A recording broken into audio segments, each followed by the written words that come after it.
आंतरराज्य संगठित अपराध विरोधी झारसुगुड़ा पुलिस एक बड़ सफलता हासिल करिछि। तमिलनाडु एक आंतरराज्य बाइक डिक्की चोरी गैंगर 3 जन सदस्यों को गिरफ्त करने सह चोरी होइतिबा 1 लाख टंका को 100% उद्धार करिछि।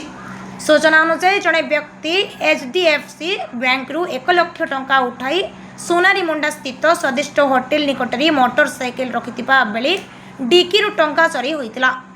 यह घटना को नहीं जुलाई 6 तारिख में झारसुगुड़ा थाना भारतीय न्याय संहितार धारा 303 अनुसार मामला रुजु होइतिला।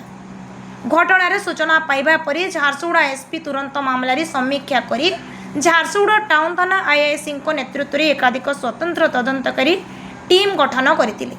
सीसीटीवी फुटेज विश्लेषण वैषयिक तदंत गुइंदा सूचना संग्रह आंतरराज्य अपराधी गतिविधि उपरे नजर एवं फील्ड तदंत माध्यम पुलिस अभियुक्त मानक चिन्हट करथिला। परवर्ती समय रे तुरंत चढ़ाव करी पुलिस झारसुगुड़ा 3 जन अभियुक्तों को गिरफ्त करथिला।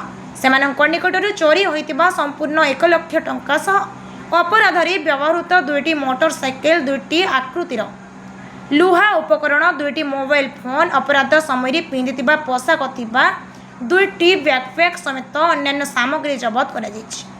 मामला रुजु हेबारे मात्र 12 घंटा मध्य पुलिस यार सफल पर्दाफाश करथिला। गिरफ अभियुक्त माने हेले तमिलनाडुर चेन्नई जिलार भिल्लीभाक्कम अंचलर बी जीवरत्नम सी बाबू एवं पी जाक्राया सेमाने एक आंतरराज्य डिक्की चोरी गैंगर सदस्य बोली पुलिस सूचना देछि। ओडिशा समेत अन्य राज्यर एही गैंगर संपृक्ति थिबा नै पुलिस तदंत जारी रखिछि। झारसुगुड़ा पुलिस कहिछि जे संगठित आंतरराज्य अपराध को रोकिबा पई द्रुत पदक्षेप गोयंदा तथ्य आधारित पुलिसिंग वैज्ञानिक तदंत विभिन्न राज्य सह समन्वय जारी रहिबो।